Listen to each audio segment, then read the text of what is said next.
하느님을 본받는 사람.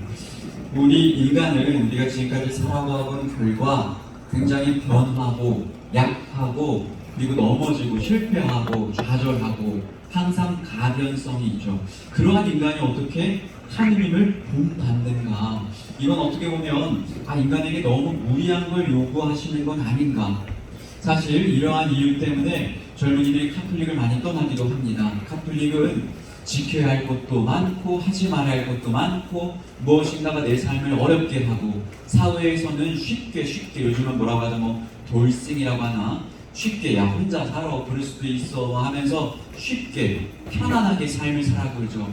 그런데 하느님을 본받는다는 것은 지켜야 할 것도 많고 그래서 우리의 삶을 억압하는 것처럼 또 우리의 삶을 어렵게 하는 것처럼 보이기도 합니다. 그런데 성경이라는 것 자체는 우리의 삶을 굉장하게 행복하게 해주고 절대 어렵게 하는 게 아니에요. 그리고 이 삶을 우리가 실천할 수 있고 따라갈 수 있는 이유는 그 전에 나오는 성구 따라해보세요. 사랑받는 자녀답게 우리가 사랑받는다는 것을 알면 우리가 자녀라는 것을 알면 우리의 아버지신 하느님을 본받는 것이 그렇게 어렵지 않아요. 그리고 그 길이 굉장히 큰 행복이라는 것을 우리가 체험하게 됩니다. 아멘. 제가 아까 얘기했지만 아멘 소리가 작거나 반응이 시원치 않으면 저는 그냥 나갈 거예요. 네. 그래서 오늘 이 첫 시간은 첫 번째 줄에 있는 사랑받는 자녀답게라는 이 첫 번째 줄을 가지고 기도할 거거든요. 저는 여러분들이 이 1박 2일 피정을 통해서 이 주제 성구 에베소서 5장 1절 이 한 가지가 여러분들 가슴 속에 남는다면 여러분들이 미사 안에서 이 독서를 읽으실 때 이 구절이 이런 의미였지라는 것이 남는다면 여러분들은 이 피정을 환불 요청 안 할 것 같아요. 이 첫째 줄을 같이 그래서 기도해 볼 건데 사랑받는 자녀답게 한국 기사를 보면 예전에 이런 말이 있었죠. 너는 태어날 때 무슨 수저를 물고 태어났냐? 이 얘기 아시죠? 금수저냐 흑수저냐? 한번 조사 한번 해봅시다. 나는 금수저를 물고 태어났다. 손 들어보세요. 죄도 아닌데 뭐 어때요? 이러시고 나는 지지리도 흑수저를 물고 태어났다. 손 들어보세요. 네. 나는 저기 이것도 아니고 저것도 아니고 스테인레스 물고 태어났다. 좋아요. 내가 여러분들의 신원에 대해서 알려드릴게요. 따라해보세요. 나는 금수저를 물고 금반지를 끼고 금목걸이를 하고 태어났다. 아멘.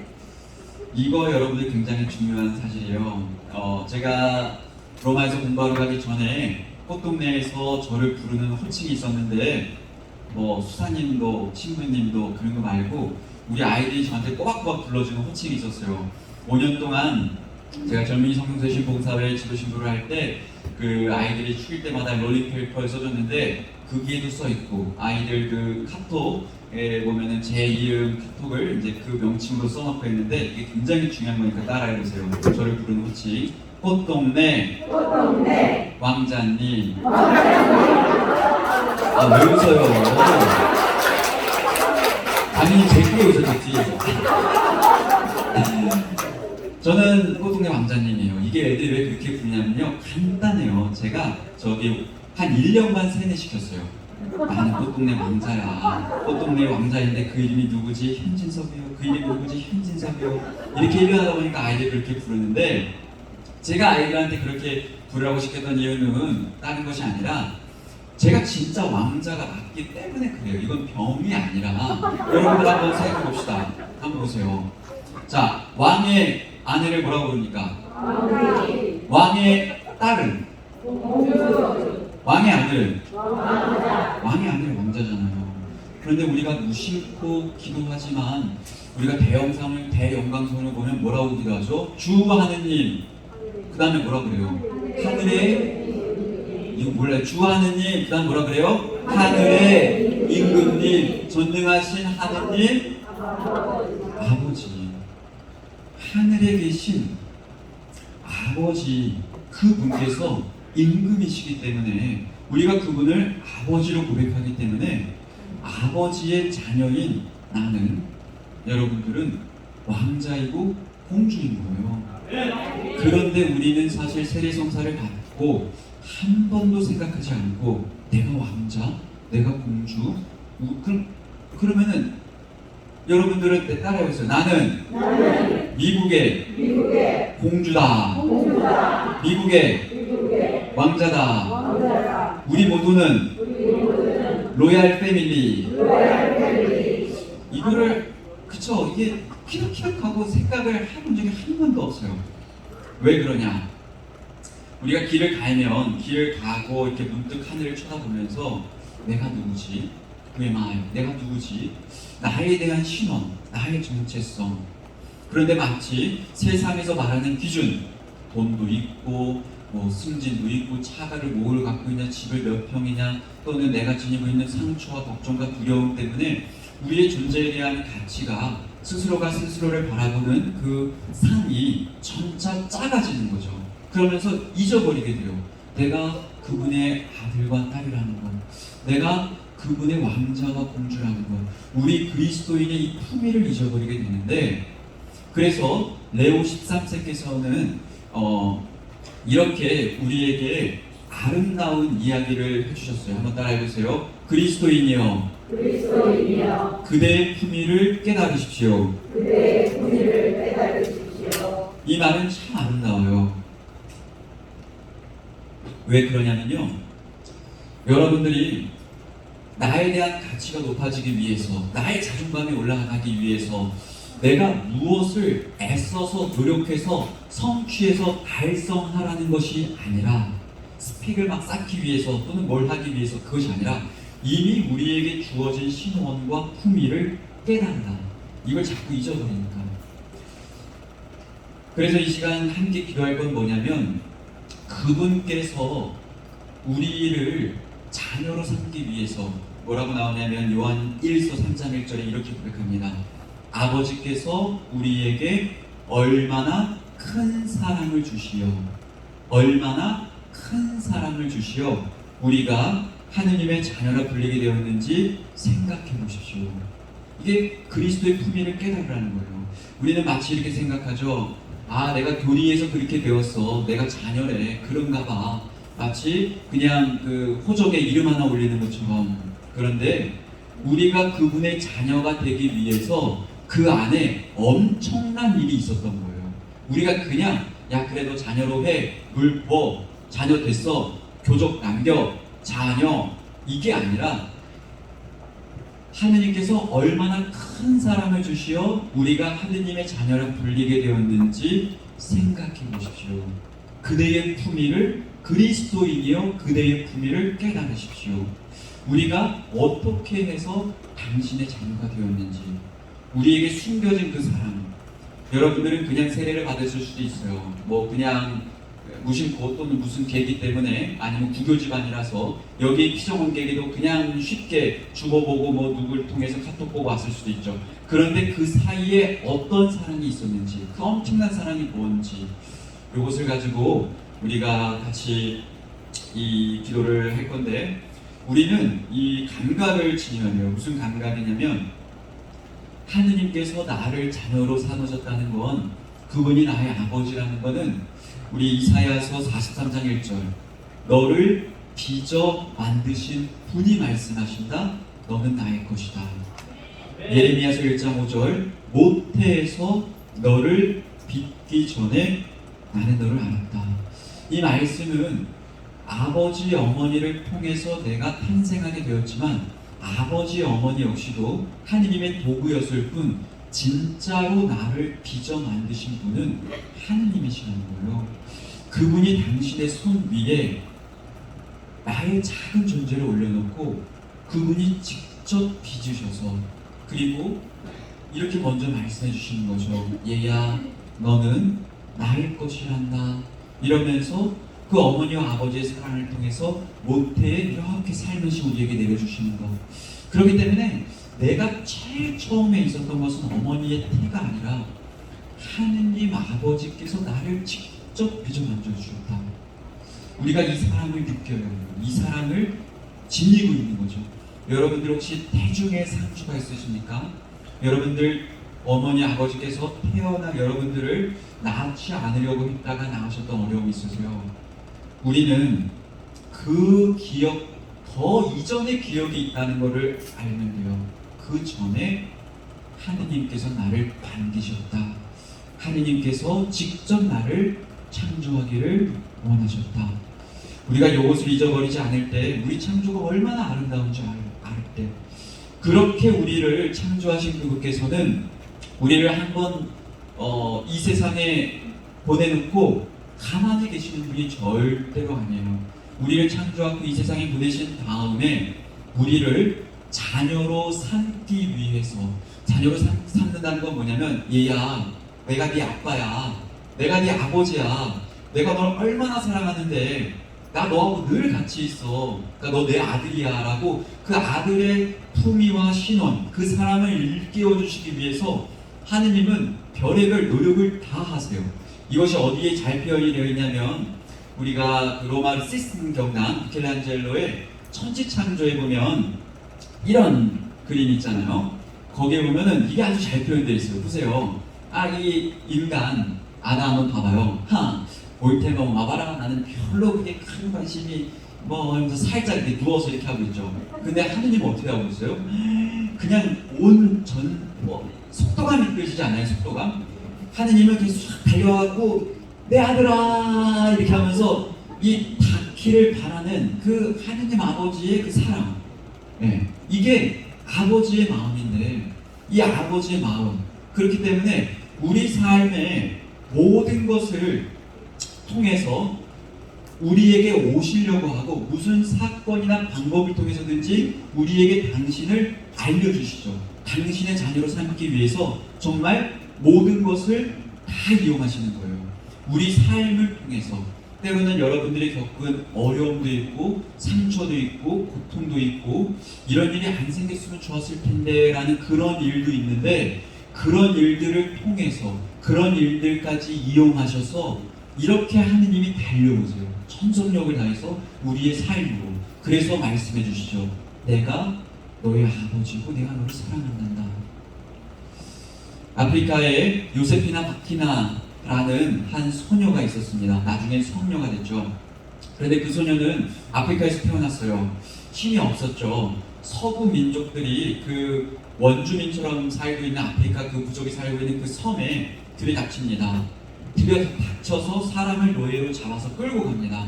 그런데 조그마한 딸 7살짜리 요세피나 바키나를 지키기 위해서 부모님이 막자, 그 조그마한 7살 소녀가 보는 앞에서 그 부모를 무참하게 살해합니다. 그 어린 소녀는 그 장면을 눈으로 그대로 봅니다. 부모님이 살육당하는 그 모습을. 그리고 나서 그 소녀는 노예 상들한테 팔려 나가서 서구 쪽, 유럽 쪽으로 가게 됩니다. 어렸을 때부터 얼마나 많이 매를 맞았으면 나중에 성녀가 된 다음에, 돌아가신 다음에 시복생 절차를 위해서 이 시체를 거만을 하게 되는데, 그때까지도 등판 자국에 그 채찍질 자국이 한가득이었어요. 수많은 시간이 지났지만 그렇게 많은 매를 맞으면서 우리가 상상할 수 있는, 여자가 받을 수 있는 온갖 종류의 학대를 받게 됩니다. 그러면서 팔려나가고 또 팔려나가고, 그 어린 소녀가 지니고 있었던 희망은 한 가지였어요. 제발 이번에는 덜 만복한 주인을 만났으면 좋겠다. 그렇게 팔려나가던 가운데 로마 쪽에 팔려나가게 됐는데, 어느 날 우연히 성당을 들어갑니다. 성당을 들어갔는데 저기에 왜 노예가 걸려있지? 이렇게 묻는 거예요. 그래서 이제 옆에 있었던 사람한테, 아니 여기는 왜 이 건물에다가 죽은 노예를 이렇게 놨어요? 물어봤죠. 왜냐면 그때 당시에 그 자신의 그 어떤 노예의 삶 안에서 노예가 주인을 도망가게 되면은 저렇게 죽였다 그래요. 십자가에 저렇게 매달려가지고. 그러니까 이제 노예인 줄 착각을 한 거죠. 그랬을 때 거기 있었던 신부님이 뭐라고 얘기해 주냐면, 저분은 하느님이신데 우리 인간이 죄의 노예가 되어서 죄의 종이 되어서 살고 있기 때문에 그것을 풀어주시기 위해서 대신 종이 되셨어. 노예가 되셨어. 저분은 그러면 저기 저기 그 매 맞은 것처럼 자국도 있고 이런 거 보면 십자가 못 박혀. 그럼 저분도 팔려 나갔어요. 저분도 팔려 나갔어요. 매도 맞았어요. 저분도 매주 맞았지. 그랬을 때 바퀴다 소녀는 알게 됩니다. 자신이 노예의 처지를 겪어봤기 때문에 하느님이 노예가 되셨다? 그분이 그러면 나의 모습을 알겠네, 내 마음을 알겠네, 내 고통을 알겠네. 그분은 하느님이시면서도 인간을 사랑하셔서 우리를 구원하기 위해서 그렇게 되셨구나. 아주 단순하게 하느님을 맞아들입니다. 그러고 난 다음에 나중에 이제 시간이 지나서 노예 해방이 오게 되고 수녀원에 들어가게 되죠. 그랬는데 그분이 나중에 이렇게 고백합니다.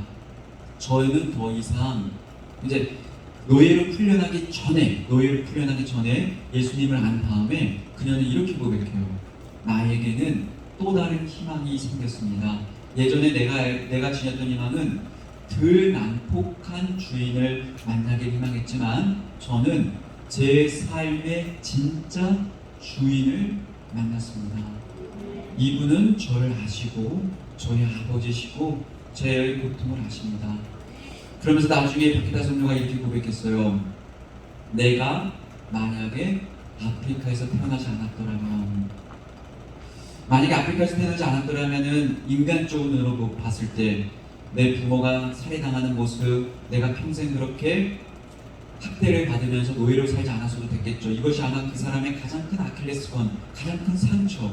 무엇을 해도 마음의 상처 때문에 다른 사람을 사랑하는 것도, 용서하는 것도, 서구 민족 사람을 쳐다보는 것도 어려웠을 수도 있어요. 그런데 그 바퀴다 소녀는 이렇게 고백합니다. 내가 아프리카의 노예로 팔려가지 않았더라면 나는 예수님을 만날 수 없었을 것이다. 하느님께서는 우리의 삶을 알고 계시는 거예요.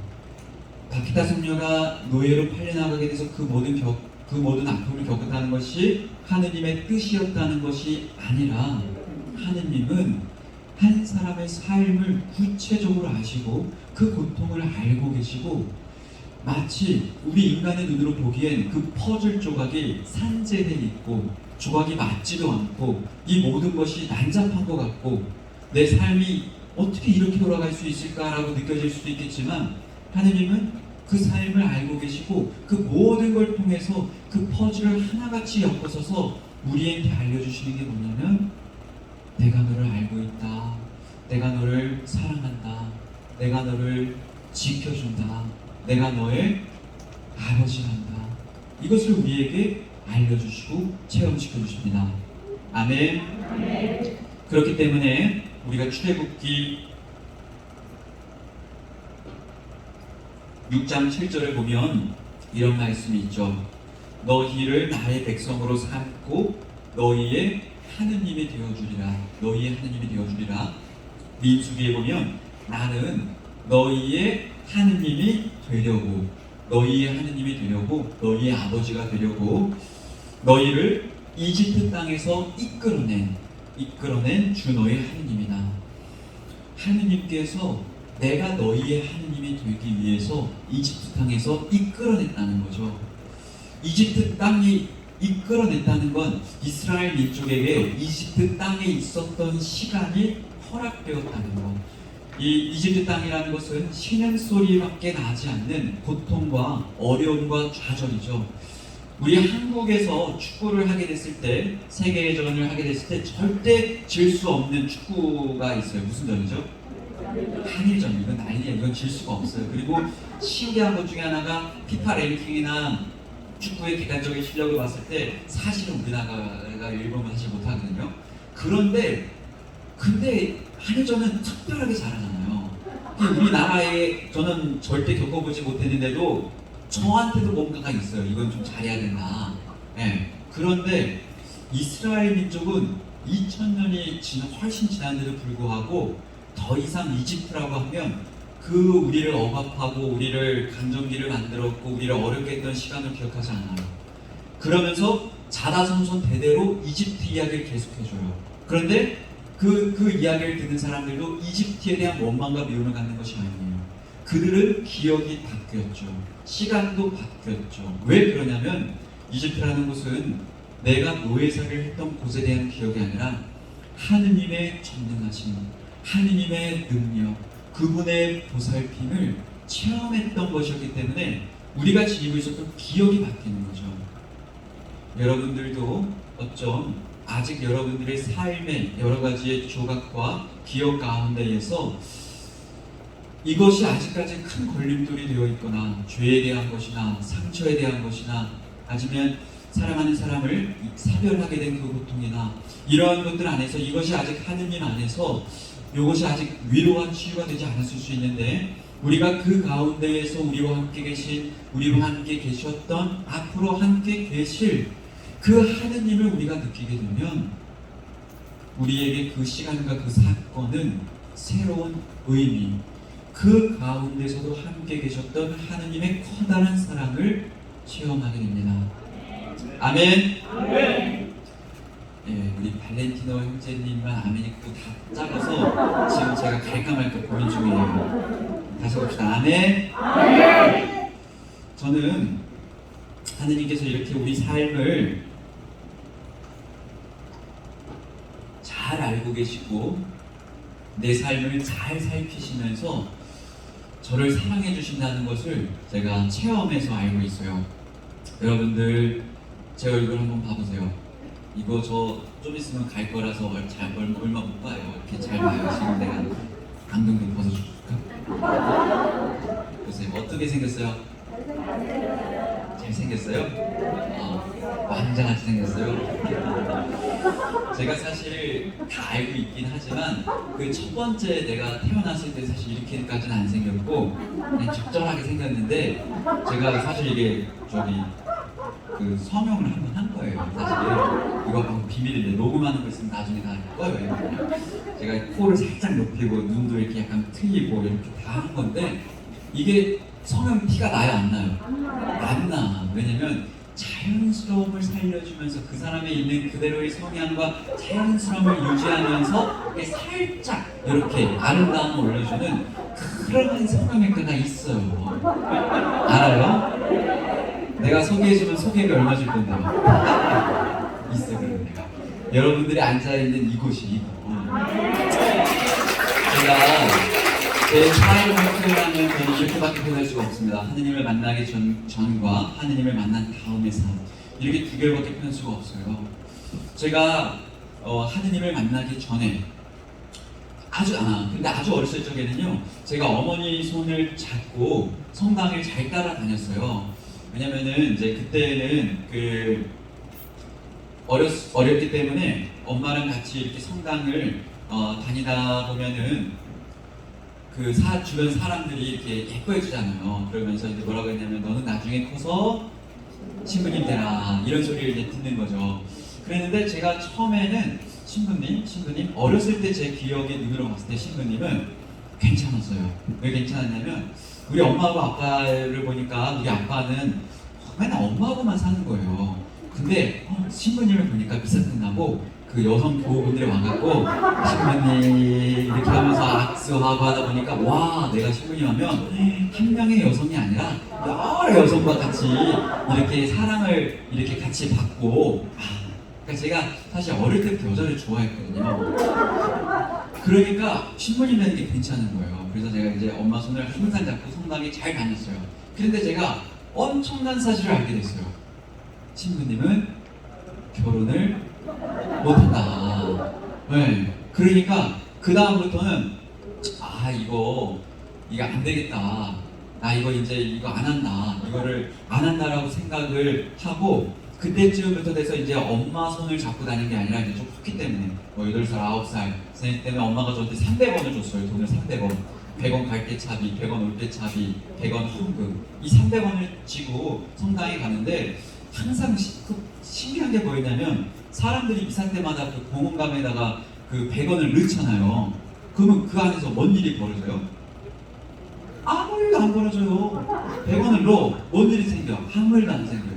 근데 내가 그 100원을 들고 성당 가다가 그 어느 그 골목길 보니까 그 오락실이 있는데 그 오락기에다가 100원을 넣으면 무슨 일이 생겨요? 따라랑 하면서 재미가 생겨요. 그리고 당장 그 투자에 대한 가치가 눈앞으로 다가와요. 나를 재미있게 해줘. 나도 즐거워. 얘는 내 돈 100원을 먹고. 그러니까 제가 그 어렸을 때부터 인생은 이런 거구나. 즉각적으로 내가 뭔가를 투자한 만큼 내 눈에 보이는 거, 나를 재밌게 하는 거, 이게 좋은 거다. 성당은 안 보이고 재미없다. 그래서 그때서부터 저는 성당을 잘 다니지 않았어요. 항상 물론 성당 가긴 갔죠. 왜냐면 가서 이제 증거물을 갖고 가야 되잖아요. 주보를 챙겨야 되니까. 이제 그래서 갖고 엄마한테 보여주고 이렇게 들어왔죠. 그것이 저의 신앙 생활이면서 동시에 제가 살아오게 된 삶의 배경과 가치관이었어요. 그러다 보니까 제가 그때쯤에 한 만화 영화 하나를 봤는데 무슨 장면이었냐면 경찰이 도둑을 체포해가지고 감옥에 넣어놓고 그 다음에 퇴근을 하는데 아주 멋진 스포츠카를 타고 그 옆에는 아주 예쁜 그 여자친구를 태우고 붕 가는 거예요. 그래서 와, 내가 경찰하면 되겠다. 경찰하면 이렇게 좋은 차도 생기고 이렇게 예쁜 여자도 만나는구나. 그래서 저는 그때 9살 때부터 하느님을 만나기 전 17살 때까지 학교에서 장래희망 1, 2, 3지망을 물었을 때 한 번도 빼놓지 않고 전부가 다 경찰이었어요. 그리고 경찰 나오는 드라마와 영화는 죄다 보고 보통 중고등학교 때는 바뀌잖아요. 근데 저는 안 바뀌고 그 어렸을 때 경찰 도둑놀이만 했는데 애들이 유치해서 안 가고 하니까 저는 그러면 제 방에다가 경찰 그 관역을 붙여놓고 비비탄 총, 나는 훌륭한 경찰이 되게 됐기 때문에 이 저가 지니고 있었던 꿈을 굉장히 아주 확고하게 지니고 있었어요. 그러면서 동시에 저는 지루한 걸 싫어했고 뒤처지는 것을 싫어했고 항상 남보다 앞서야 된다는 생각이 있었어요. 평범하게 사는 걸 굉장히 좋아하지 않았어요. 그게 뭐였냐면 앞서야 되고 평범한 걸 싫어하는데 그 보니까 왜 애들은 다 그 검은 색깔 음료수를 마시라고 하면서 어른들은 왜 그 보리 캬 이런 소리 나는 거 그 왜 나는 그게 안 되는데 에이 나는 그거 할래. 나 항상 늘 내 삶을 앞서야 되니까. 그 친구들이랑 모여서 캬도 하고 그리고 선생님을 학교에서 만나는데 맨날 만나니까 반갑지가 않아요. 그럼 어떻게 해야 되겠어요? 한 번은 학교 갔다가 한 번은 당구장 갔다가 또 한 번은 갔다가 어르신 갔다가 이러면서 제가 말썽을 많이 폈죠. 그러니까 엄마하고 아빠가 속을 많이 썩겠죠. 제가. 그런데 제가 아주 신기한 게 있어요. 여러분들 주식 있는 사람 있어요? 주식? 괜찮아요, 주식. 제가 무슨 주식에 투자하면 돈 버는지 알려드릴게요. 주식. 제가 알아요. 여러분들 주식 해보셨겠지만 주식을 우리가 언제 사고 파냐라고 봤을 때 주식이 껑충 뛴 걸 사면 돼요, 안 돼요? 그거보다 더 잠재성이 있는 건 낮은 걸 사서 쭉쭉 키우는 거잖아요. 근데 만약에 내가 샀던 주식이 진짜 폭 떨어지려고 그래요. 한 번 폭, 두 번 폭 계속 떨어지려면 어떻게 해요? 팔아야 되잖아요. 계속 갖고 있으면 쉬져가게 되잖아요. 왜냐면 그 폭이 큰 폭으로 떨어지게 되면 제가 이해할 수 없는 게 그 밑빠진 독에 물 붓고 있는 우리 엄마 아빠였어요.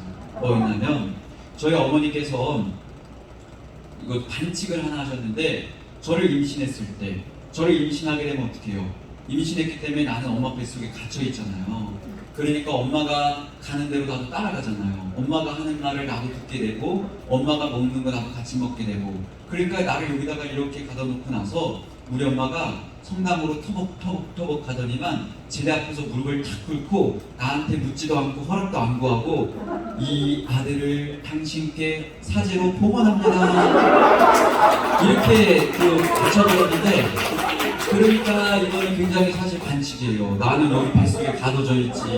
내가 하고 싶은 말도 아니었지. 근데 엄마가 그렇게 나를 봉헌하더니만 한 번 봉헌하고 끝이 아니라 기도를 계속 하는 거예요. 계속. 하지만 저에게 강요하지 않으셨어요.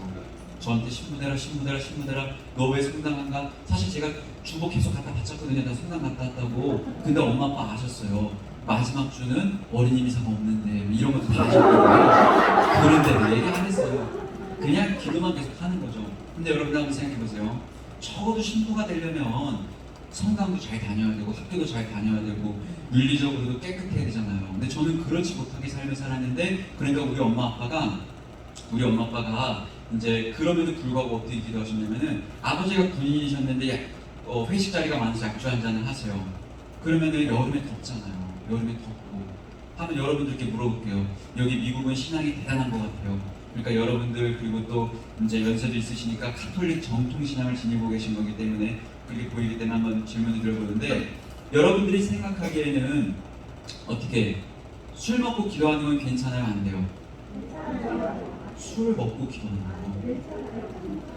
네, 그럼 좋아요. 그럼 이거는 그러면은 저기 팬티바람으로 기도하는 건 어때요?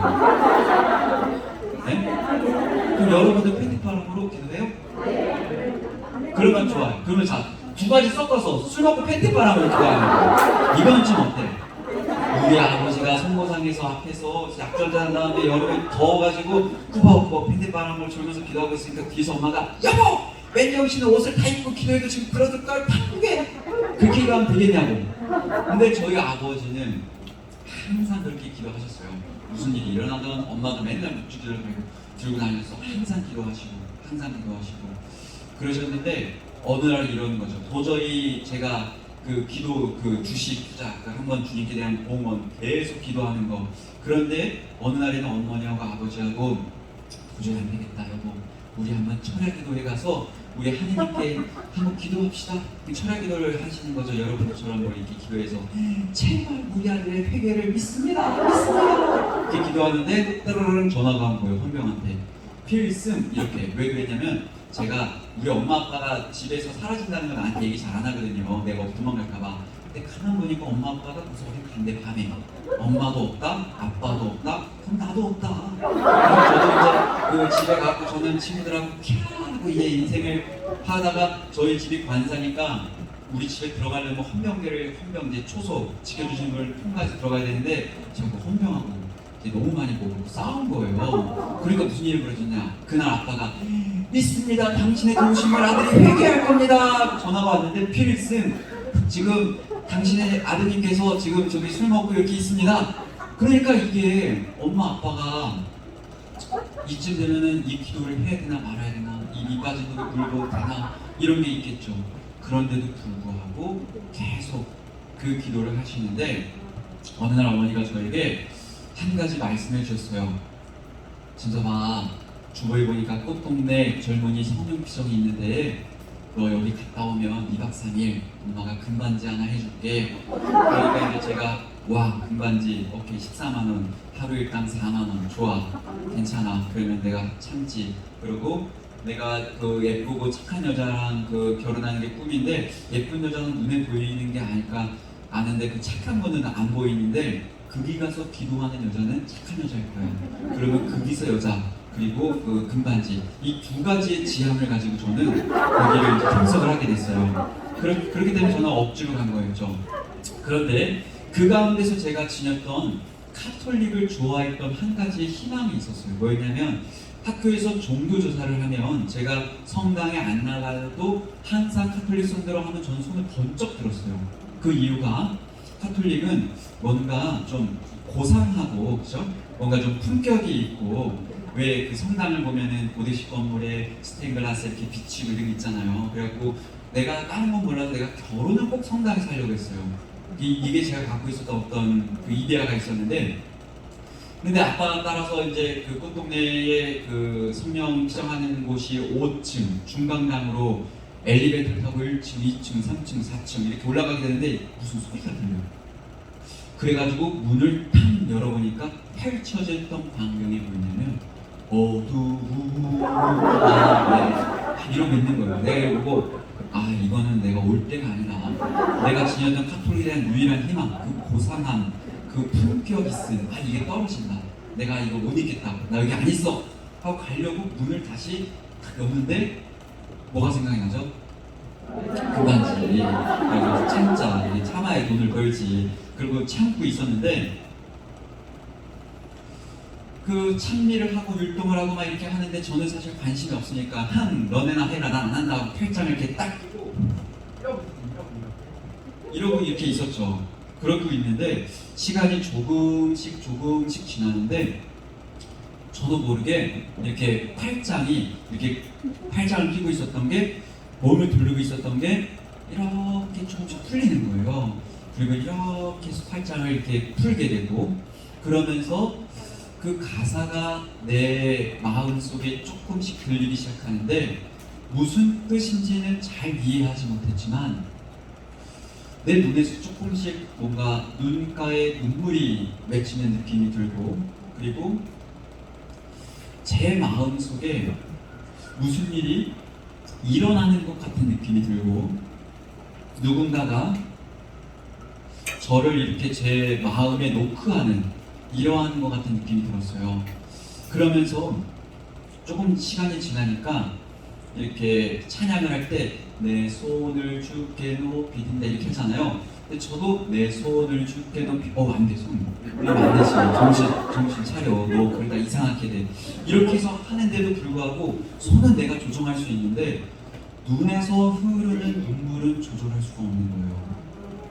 왜냐면 제가 어렸을 적에 남자는 세 번만 우는 거라고 했기 때문에 엄마하고 누나하고 슬픈 영화 보면서도 슬픈 장면 보면은 이렇게 해서 하거나 아니면은 아우 배 아파 화장실 가거나 이랬거든요.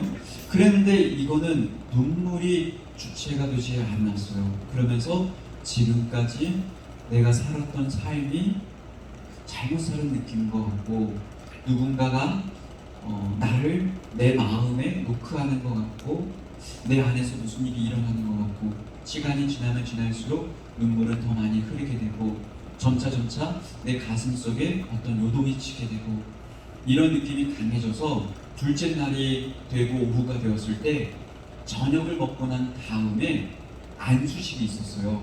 여러분들도 이제 오늘 저녁에 하게 될 그 안수식. 그런데 제가 도저히 밥을 먹으러 갈 수가 없었어요. 왜냐하면 제 안에서 너무나 큰 요동이 치고 그 눈물이 멈추지 않기 때문에, 그러면 내가 여기서 뭘 해야 될까? 이게 무슨 느낌일까? 라는 이런 생각이 들 때 그 순간에 어떤 장면이 떠올랐냐면, 뭐가 생각이 났냐면 우리 엄마, 우리 아빠, 우리 엄마 아빠가 나를 위해서 늘 묵주기도 했던 그 장면이 딱 떠올리면서 내가 지금 해야 될 것은 묵주기도 바치는 거구나. 내가 그래서 그날 인생 태어나서 처음으로 무릎을 꿇고 성모성을 바치기 시작했어요. 그냥 1시간 동안 바쳤는데 그냥 왜 그렇게 했는지 몰라요. 그냥 그 순간에 엄마 아빠가 나를 위해서 기도했던 그 장면이 떠오르면서 나도 기도해야겠다. 은총이 가득하신 마리아님 기뻐하소서. 이렇게 성모성을 계속 바쳤는데 제가 어떤 것을 체험했냐면, 저는 그동안에 영적 체험이 하나도 없고 뭐가 뭔지 하나도 모르기 때문에 이것이 꿈을 꾼 건지 생시인지 환시인지 아직까지도 구분할 수 없지만 확실한 체험을 했어요. 어떤 체험이었냐면, 내가 인생을 떠올리면은 생각났던 한 번의 어떤 시간이 있어요. 저는 4살 때가 제 인생의 첫 번째 기억이었는데, 그때 떠올랐던 것은 내가 머릿속으로 알고 있었던 기억보다 훨씬 이전의 기억, 한 번도 그 기억을 떠올려보지 못했을 때 아주 작고 아주 조그만 있었던, 아주 작고 아주 조그만 있었던 그 어떤 아이였을 때의 그 시점부터 제가 저의 삶을 이렇게 바라볼 수 있게 되었어요. 그런데 그 조그마고 아주 작은 그 아이와 늘 곁에서 함께 계셨던 어떤 한 분이 있었어요. 그런데 처음에는 그 아이가 그 한 분하고 같이 잘 다녔어요. 손을 잡고 같이 이렇게 다니고 같이 즐겁게 다니고 함께 했어요. 그런데 어느 순간부터, 어느 시점부터 제가 그분의 손을 이렇게 놨어요.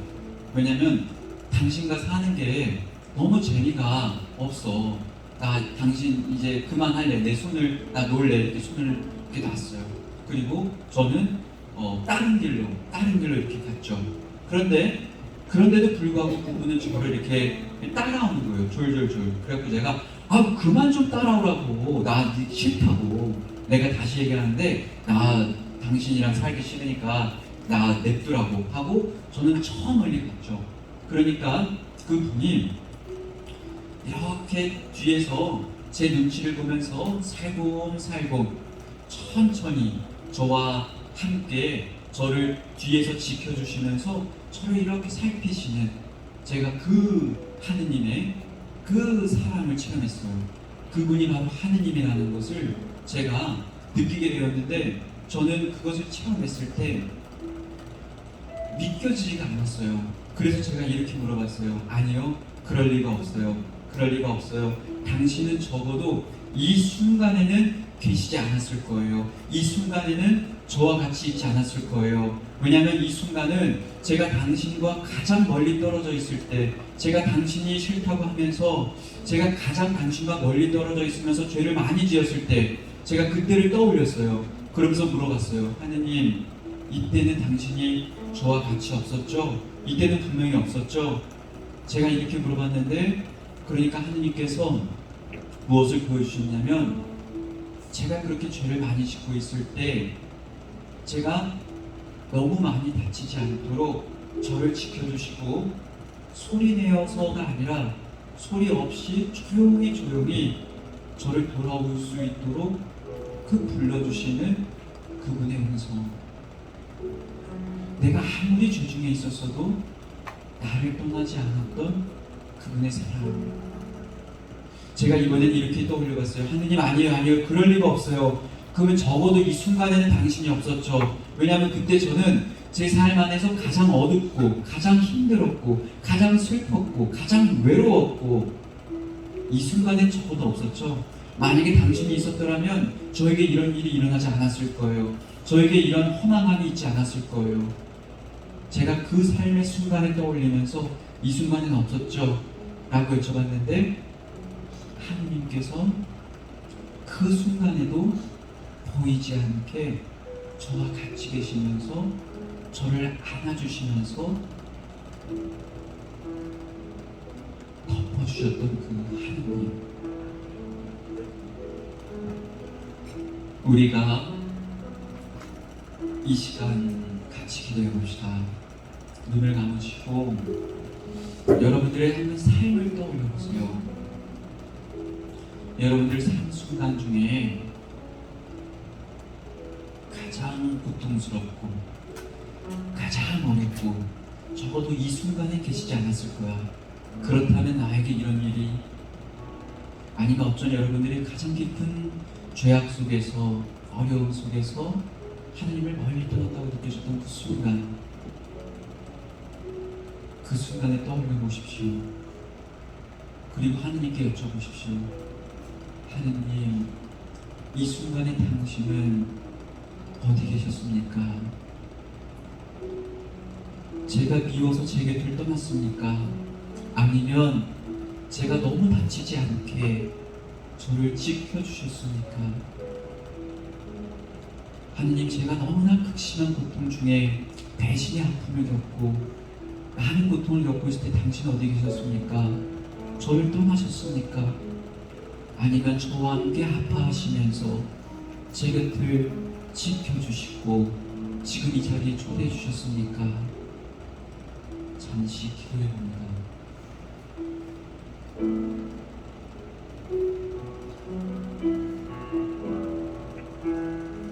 하느님은 우리를 지으신 분이시기 때문에 늘 우리 안에 계십니다.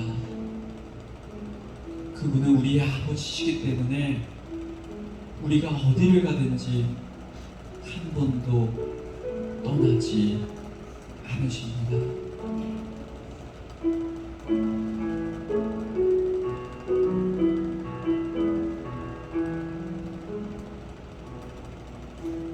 나를 지으신 주님, 내 안에 계셔 처음부터 내 삶은 그의 손에 있었죠. 그는 내 아버지, 그는 내 아버지, 나 그의 소유,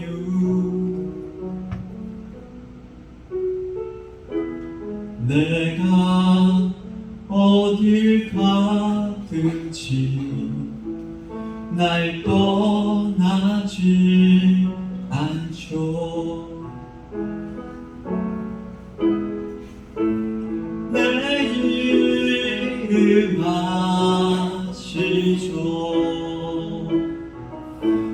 내 모든 생각도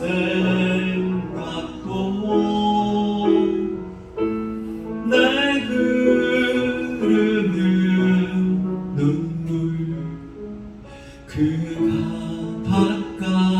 닦아주셨죠. 내 이름을 아십니다.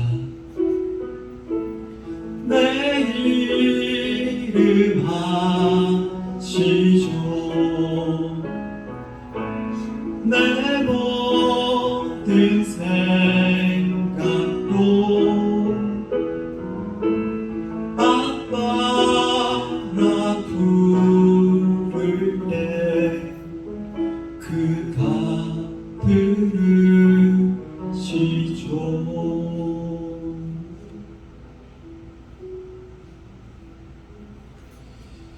제가 이러한 그분의 사랑을 느꼈을 때 제가 어떻게 고백했냐면 이렇게 고백했어요. 하느님 제 곁을 떠나주십시오. 하느님 제 곁을 떠나주십시오. 저는 죄인입니다. 저는 죄인입니다. 이렇게 고백했어요. 왜냐하면 그 엄청난 사랑을 제가 알게 됐을 때 감사합니다라는 말이 나오지 않고 나는 이렇게 부족하고 나약하고 죄가 많은데 그분이 나를 이렇게 사랑하시나. 저는 그래서 사도 베드로가 기도한 그 말을 알아요. 사도 베드로가 그 예수님께서 그 어부로 사랑하는 어부로 불렀을 때 떠나가 주십시오라고 말했던 그 이유를. 그래서 제가 이렇게 고백했어요. 저는 죄인입니다. 저는 죄인입니다. 당신의 사랑을 받을 자격이 없습니다. 없습니다. 떠나가 주세요. 떠나가 주세요. 이렇게 제가 말하면서 안수식 때 그냥 그렇게만 말했는데 레스팅을 받고 뒤로 넘어갔다가 앞으로 넘어갔다가 막 콧물도 눈물도 다 흘리고 막 그러고 있을 때에 그때 뭘 체험했냐면 성모님께서 살며시 뒤에서 저를 이렇게 안아주시는 거예요. 이렇게 안아주시면서 뭐라고 했냐면 괜찮다 아들아, 괜찮다 아들아. 하느님은 예전에 너의 모습을 보는 분이 아니라 지금 있는 너의 모습을 바라보신단다. 하느님 눈에는 너가 너무나 소중한 귀한 아들이란다. 저는 그때 알았습니다. 여러분들 예수님을 사랑하겠다고 다시는 예수님을 배신하지 않겠다고 호언장담했던 제자들이 예수님을 배신했어요. 그리고 예수님을 모른다고 했어요. 내 스승 나의 주님이 십자가에 못 박혀 돌아가실 때 그분의 곁을 떠나서 그 죽음을 지키지 못했어요. 나중에 그런 것이 다 진행되고 났을 때 제자들의 마음이 얼마나 안팎했어요. 그 예수님을 배신했다는 그 슬픔의 고통은 마치 유다처럼 어쩜 자기의 목숨을 끊고 싶을 만큼 그러한 고통이었을 거예요. 그런데 제자들이 다시 용기를 얻을 수 있었던 이유는 정명에 보면 나옵니다. 바로 제자들이 누굴 찾아갔냐면 어머니의 집을 찾아갔어요. 어머니에게 찾아갔어요. 그리고 어머니한테 이렇게 말씀드렸어요. 어머니 어떻게 해요? 제가 예수님을 모른다고 했어요. 제가 예수님을 모른다고 그분을 배반했어요. 이렇게 기도했을 때 어머니께서 그때 제자들을 위로해 주셨던 그 말, 괜찮다 아들들아, 괜찮다 아들들아. 하느님은 우리를 벌하지 않고 하느님은 지금 이렇게 잘못했다고 돌아오는 너희를 사랑하신단다. 우리 용기를 갖자. 이러면서 어머니께서 당시의 제자들을 위로해 주셨던 것처럼 저를 위로해 주시고 저를 따뜻하게 안아주셨을 때 그 순간에 제가 하느님의 큰 사랑을 느꼈는데 이 고백은 성경의 말은 그대로입니다. 시편 139편의 말씀, 당신께서는 저를 살펴보시어 아십니다. 제가 앉거나 서거나 당신께서는 아시고 제가 길을 가도 누워 있어도 당신께서는 헤아리시고 뒤에서도 앞에서도 저를 에워싸시고 제 위에 당신 손을 얹으십니다. 시편의 이 사랑을 여러분들은 믿으셔야 돼요. 그리고 여러분들은 분명히 이 안수식 때, 이 기도 시간에 그것을 알게 될 겁니다. 하느님께서 지금까지 내 삶의 모든 발걸음을, 때로는 내가 그분의 곁을 떠났던 그 발걸음마저도 알고 계시고, 결국은 그것을 통해서, 그 사건을 통해서, 그 모든 사건을 통해서 하느님께서 저를 어떻게 사랑하신 거냐면, 제 눈치를 보면서 내가 이때 얘한테 사랑한다고 고백해도 될까? 지금은 너무 빠른가 이른가? 지금 너무 세게 당기면은 내가 달아나진 않을까? 이 삶의 모든 순간을 살피면서 조금씩 제 눈치를 보면서 적절한 타이밍을 불어넣으시는 거죠. 그래서 제가 이런 하느님의 엄청난 사랑을 깨달았을 때 나도 모르게 고백했던 말, 그 말 때문에 내가 이 팔자를 겪게 된 그 말, 나 신부님 할래요. 제가 그때 나도 모르게 그 말을 해버렸어요. 근데 참 신기한 게, 내가 그 순간 그 엄청난 성모님이 나를 안아주셨기 때문에 전 죄인입니다 떠나가 주세요가 아니라 하느님 사랑합니다라고 고백한 것도 아니고, 하느님 감사합니다라고 고백한 것도 아니고, 그 순간에 왜 하필 신부님 데려가고 했는지 내가 그렇게 고백한지도 모르고, 안수식 다 끝나고 오신부님 이사 끝나고 4시간이 지나서 무슨 일이 있었는지 10명씩 나눠서 얘기를 하는데, 저 얘기했죠. 제가요 성모성 마치고 랄랄랄라 하는데 수아순들 안수하니까 뒤로 넘어지고 앞으로 넘어지고 코 눈물 흘리고 누군가 날 안아주는데 그때 저 신부님 된다고 얘기한 것 같은데, 근데 저 이거 제가 머리로 생각한 거 아니니까 이거 취소해도 돼요? 라고 물어봤더니 그 수사님이 한번 말 뱉었으면 끝이에요. 안 된대. 그런데 제가 알게 됐어요. 내가 왜 그 순간에 하느님 감사합니다, 사랑합니다가 아니라 나 신부님 할래요라고 했는지 머릿속으로 생각도 안 하고, 왜 그랬냐면 하느님이 나를 너무나 사랑하신다는 것을 내가 알게 되니까, 그 사랑을 내가 받게 되니까 나도 뭔가 드리고 싶은데, 주머니를 보고 오른쪽 주머니 왼쪽 주머니 보고 내가 뭘 가졌나, 내 삶에서 제일 소중한 게 뭔가 봤더니만 내 삶에서 제일 소중한 건 딱 2가지였어요. 하나는 경찰되는 거, 하나는 여자. 근데 이 2가지를 드리는 게 뭐예요? 신부 되면 이 2 다 못하잖아. 그러니까 내가 그 순간에 내가 너무나 큰 사랑을 받게 되면, 그 순간에 나도 내가 지닌 전부를 도움하고 싶은 마음이 나도 모르게, 사실 이거는요 제가 언제 알게 된 거냐면, 여러분들도 뭔가를 체험하게 되면 그 체험 안에 담겨있는 하나님 사랑을 한 번에 깨달을 수 없어요.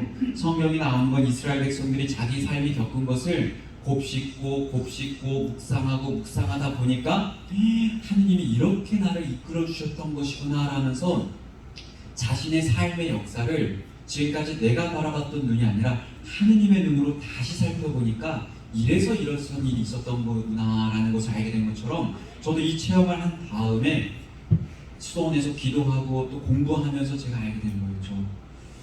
그래서 여러분들도 하느님의 가장 큰 사랑을 딱 받게 되었을 때 이렇게 받쳐야 돼요. 저도 왜 두려워요? 이렇게 받쳐야 돼요. 나를 열심히 해보는 거예요 지금. 꼭 이런 거 하라고 하면 안 하더라. 다른 거는 다 치유, 하느님이 치유했습니다 그러면 다 아멘 다 하는데, 이런 거 하면 또 안 해요. 따라해보세요. 저도 제가 지닌 모든 것을 다 바치겠습니다. 여러분이 만약에 하느님의 은총을 가득 받았을 때 그 기도를 하셔야 되는 거예요. 아멘. 제가 그 사랑을 체험한 다음에 놀라운 일이 하나 있었어요.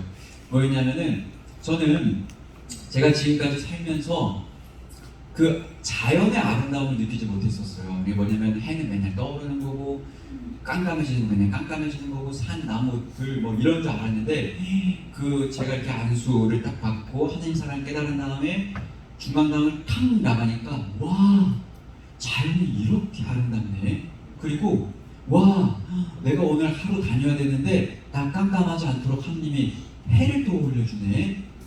밤이 되니까 내가 잠자야 되는데 깜깜해야 내가 자니까 또 해를 가려주시네. 근데 그냥 새카마면은 내가 재미없으니까 또 반짝반짝 또 이렇게 빛나는 별을 주셔서 또 나를 또 행복하게 해주시네. 새가 그냥 계속 똑같은 소리 지지직 이렇게만 내면은 재미가 없으니까 또 아름다운 새소리를 여러 가지 내주시네. 꽃을 보니까 한 색깔로 다 풀 같은 색이 아니라 빨간색도 있고 노란색도 있고 내가 행복하라고, 내가 이 세상을 살면서 지루하지 말라고. 그 결국은 하느님께서 나를 위해 이 세상을 창조하셨다는 것, 그렇게 나를 사랑하신다는 것을 내가 체험하면서 뭐가 느껴졌냐면 내가 가벼운 거예요. 가벼운 거, 날아갈 것 같은 거예요. 막 날아갈 것 같은 거. 이게 어떻게 느꼈냐면 제가 늘 살면서 무거움을 지니고 살았어요. 무거움을 지니고 살았다는 건 뭐냐면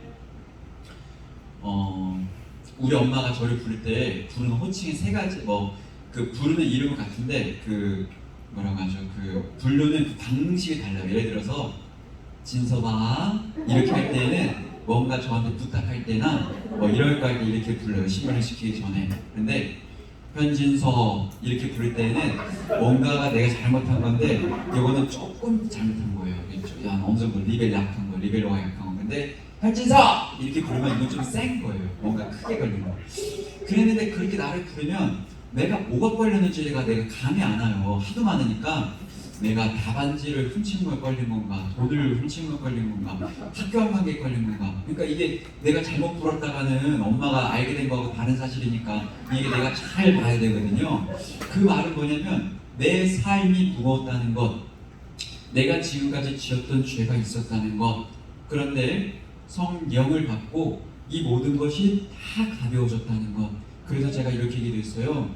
예수님께 뭐라고 기도했냐면, 주님, 제가 날아갈 것 같이 가벼운데 제가 지금까지 지었던 저의 죄가 어디 갔죠? 저의 죄가 없어진 것이 확실해요. 제 마음이 가벼워요. 저의 죄가 어디 갔죠? 이렇게 물어봤어요. 그러니까 그 순간 예수님의 손과 다리가 이렇게 떨리기 시작했어요. 예수님의 얼굴도 이렇게 떨리고 예수님의 다리도 이렇게 떨리고, 제가 너무 많이 울어서 그런가, 제정신이 아니라서 그런가, 다시 정신을 차리자, 다시 한번 기도했어요. 그런데 똑같이 예수님은 고통 속에서 떨리셨어요. 이게 똑동네 성당이라서 그런가, 내가 한번 청주에 있는 다른 성당을 가서 보자. 그리고 다시 한번 기도했어요. 예수님, 저의 죄가 어디 갔습니까? 이렇게 기도했더니 그때 예수님께서 저의 영적인 체험 안에서 이렇게 말씀해 주셨어요. 너의 죄와 너의 상처와 허물은 내가 짊어졌단다. 너가 지니고 있는 모든 죄악들은 나의 상처 안에, 나의 고통 안에 모든 것을 내가 짊어지고 너는 깨끗해졌단다.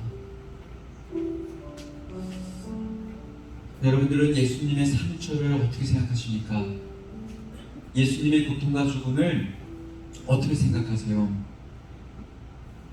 제가 그러고 난 다음에 성경 말씀을 제가 알게 됐어요. 성경 말씀에 보면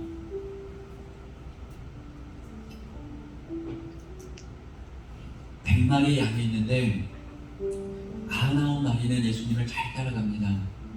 예수님이 이끌어주는 대로. 한 마리의 양은 늘 예수님이 이끌어주는 대로 풀을 먹었는데 그 풀이 맛있지가 않고 옆을 살펴보니까 그 옆에 자기가 보기에는 더 아름다워 있는 풀밭이 있는 거예요. 그래서 그 풀밭으로 목자곁에 떠납니다. 그래서 그 풀을 먹기 시작해죠. 먹으면서 다른 곳으로 더 맛있는 풀을 향해서 나아갑니다. 마침내는 가시덤불 속으로 들어가게 되는데, 하지만 그 양은 더 맛있는 풀에 매료되어서 자신의 몸이 죄로 인해서 끓기는지를 알아차리지 못합니다. 목자 곁을 떠났다는 것을 알아차리지 못합니다. 그렇게 해서 도달하게 된 곳은 가시덤불 깊숙한 곳, 그 자기 눈앞에 보여지는 풀을 다 먹습니다. 배가 차오르죠. 더 이상 먹을 풀이 없어요. 배가 고프죠. 나가야겠다고 생각이 듭니다. 하지만 이미 가시덤불 한복판에 깊숙이 들어왔기 때문에 오른쪽으로도 왼쪽으로도 뒤로도 앞으로도 나갈 수가 없습니다. 이미 가시는 양의 몸을 찌르고 있고, 움직이면 움직일수록 피가 나고 아프고 먹을 것은 없고, 그제서야 외로움을 느끼고 그제서야 자신의 삶의 어려움을 바라봅니다. 이대로 나는 갇힐 수밖에 없는 걸까? 그 순간에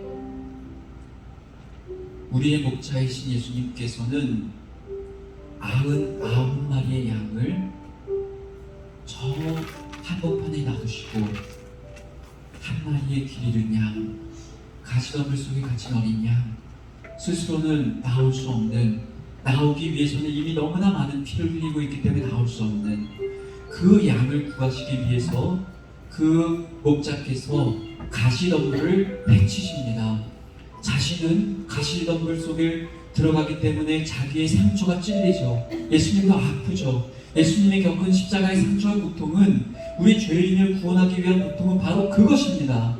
죄 속에 있는 우리를 구하시기 위해, 우리 스스로 죄 속에서 나올 수 없기 때문에 그분께서 스스로 그 가시덤불 속으로 들어가셔서 우리의 그 한 마리 어린 양을 가슴 속에 끌어안으시는 그 예수님. 여러분들은 고해성사를 어떻게 생각하세요? 고해성사에 들어갔다 나오면 죄가 용서받습니까? 그 가운데서 그냥 자동적으로 오토매틱으로 그 일이 일어나니까? 우리는 몰랐지만 고해성사를 볼 때마다 예수님께서는 우리의 죄를 짊어지시고 우리의 상처를 짊어지시고 그 죄를 용서해 주시는 예수님. 여러분들 삶 속에서 회개했던 순간 있으십니까? 거저 일어난 것 같습니까? 여러분들이 세례를 받았던 순간이 있습니까? 여러분들이 거저 하느님의 자녀가 된 것 같습니까? 예수님께서 우리의 죄를 짊어지고 누군가는 그 죄 속에 있었던 우리를 구하시기 위해서 상처를 받으시고 고통을 받으시고 이렇게 말씀하시죠. 내가 너에게 새로운 생명을 준다. 아들아 딸아, 내가 너에게 새로운 생명을 준다. 예수님도 완전한 인간이시고 완전한 하느님이시기 때문에 예수님 스스로에게 있어서도 자신의 목숨은 소중합니다. 예수님이 우리를 위해서 목숨을 바쳤다는 그 사랑을 당연하다고 여기지 마세요. 예수님도 자신의 목숨을 내놓는 것이 어렵습니다. 그래서 이렇게 고백하죠. 아버지, 이 잔을 거두어 주십시오. 아버지, 제가 저 위에 올라가야 하니까 저도 두렵습니다. 저도 걱정됩니다. 이 잔을 치워 주십시오. 예수님에게 있어서도 인간적인 두려움이 똑같이 있습니다. 하지만 우리에게 새로운 생명을 주시기 위해서 예수님의 목숨이 아니면 우리의 죄에 대한 습관과 우리의 삶이 스스로 새로워질 수 없기 때문에 우리는 알아차리지 못했지만 예수님은 우리에게 이렇게 고백합니다. 얘야, 나의 목숨보다 너의 목숨이 내 눈에는 더 소중하단다. 나의 목숨보다 너의 목숨이 내 눈에는 더 소중하단다. 그렇기 때문에 자신의 목숨을 우리의 목숨과 바꾸십니다. 그 사랑을 느껴보십시오. 나의 목숨은 더럽고 깨끗하지 못하고 죄도 많고 나는 또다시 당신을 배신할 수 있는 나약한 인간인데 예수님의 목숨은 흠이 없고 깨끗하고 고결하신 분이신데 예수님이 말씀하시죠. 내 목숨보다 너의 목숨이 더 소중하단다.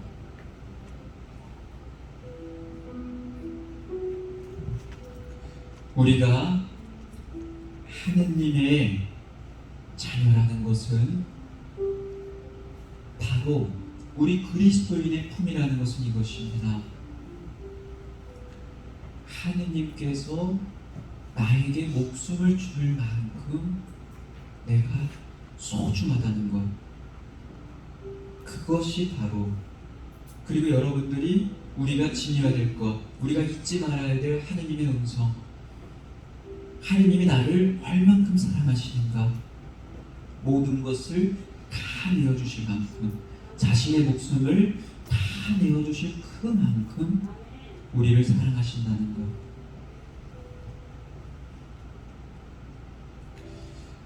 제가 이 시간 여러분과 함께 기도했던 게 바로 이거예요. 이제 한 가지 결론을 내고 같이 여러분들과 함께 기도 마무리를 할 건데,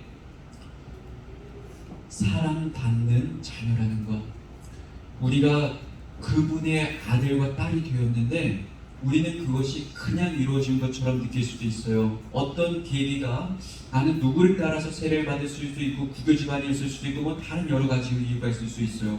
그런데 하느님 편에서는 우리 각자를 당신의 아들, 딸로 삼기 위해서 우리의 삶의 모든 순간을 함께 하시면서 그 모든 순간을 통해서 우리를 당신의 자녀로 불러주신다는 것, 그리고 우리가 죄가 용서받고 우리가 세례를 받는다는 것은, 우리가 죄사함을 받는다는 것은, 우리가 당신의 자녀로 된다는 것은 누군가가, 하느님께서 우리를 위해서 목숨을 바치셨다는 것, 그 엄청난 사랑을 우리에게 주셨다는 것, 이것이 우리가 사랑받는 자녀라는 거죠.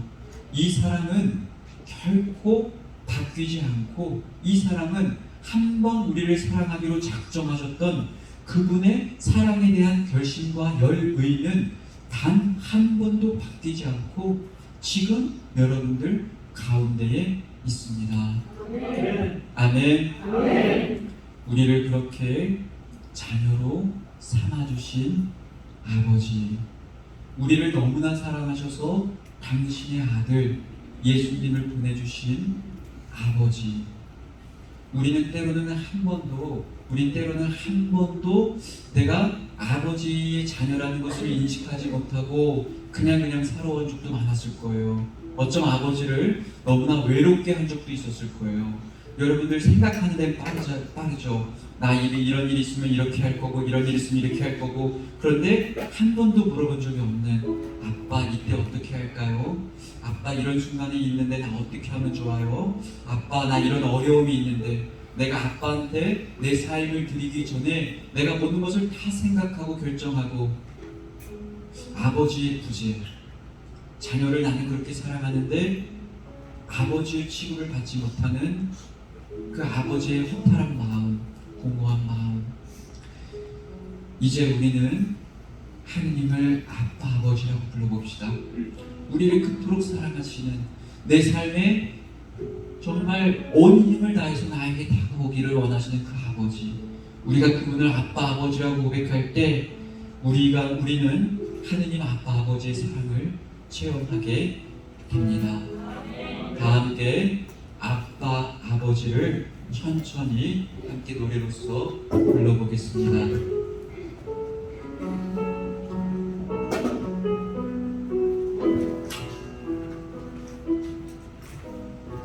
아빠, 아버지, 아빠, 아버지, 나를 안으시고 바라보시는 아빠, 아버지, 아빠, 아버지, 아빠, 아버지, 나를 도우시고 힘주시는 아버지. 다시 한번 아빠, 아버지를 부릅니다. 아빠, 아버지, 아빠, 아버지, 아빠, 아버지, 아빠, 아버지, 나를 안으시고 바라보시는 아빠, 아버지, 아빠, 아버지, 아빠, 아버지, 나를 도우시고 힘주시는 아버지. 주는 내 마음을 고치시고, 주는 내 마음을 고치시고, 볼 수 없는 상처 만지시네, 볼 수 없는 상처 만지시네. 나를 아시는 분, 나를 아시고 나를 이해하시네. 내 영혼 새롭게 채우시. 다시 한번 고백합니다. 우리들의 아빠,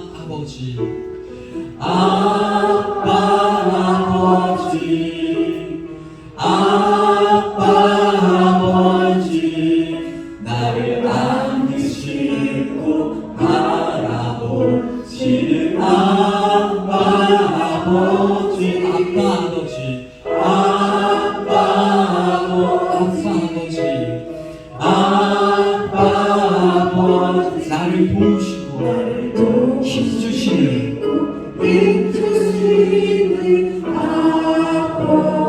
다시 한번 고백합니다. 아빠 아버지, 아빠 아버지, 아빠 아버지, 나를 안으시고 바라보시고 아빠 아버지, 아빠 아버지, 아빠 아버지, 나를 도우시고 힘주시는 아버지, 주는 내 마음을 고치시고 주는 내 마음을 고치시고 볼 수 없는 상처 만지시네 볼 수 없는 상처 만지시네 나를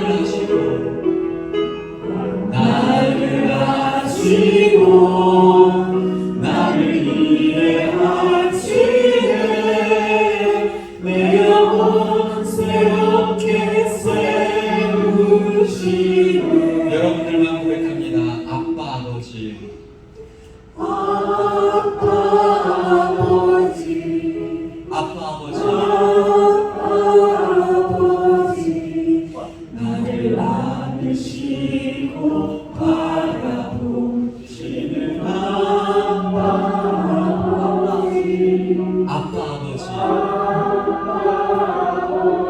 아빠 아버지, 나를 도우시고 힘주시는 아버지. 다시 한번 여러분들만 고백합니다. 아빠 아버지, 아빠 아버지, 나를 안으시고 바라보시는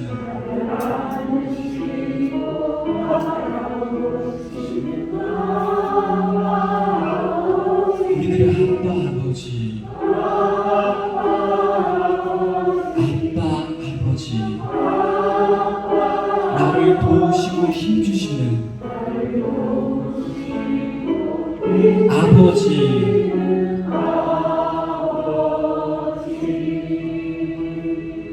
성부와 성자와 성령의 이름으로 하느님 아버지, 당신께서 우리에게 얼마나 큰 사랑을 주셨길래 저희가 당신의 자녀가 될 수 있었는지 숨겨져 있던 당신의 사랑을 우리가 함께 나누었습니다. 우리 삶 속에서 나는 비록 인지하지 못하고 있었지만 우리의 삶을 아시고 그 모든 것을 통해서 우리에게 말씀해 주시고 오히려 우리의 겪은 어려움과 고통이 너무나 컸기 때문에 하느님밖에 의지할 곳이 없게 나를 당신께로 이끌어 주시고 어쩜 그 사건이 아니었다면 그 어려움이 아니었다면 이 자리에 있지 못했을 수도 있습니다. 이처럼 모든 것을 통해서 끝까지 나를 사랑해 주시고 당신 아들 외아들 예수님을 보내주신 하느님 아빠 아버지 감사드립니다.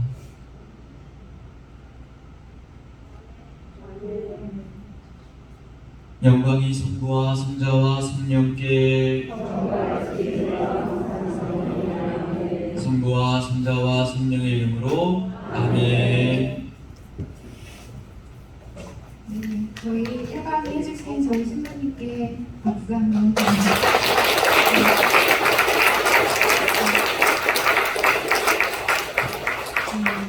지금부터 이제 1시까지는 점심시간입니다.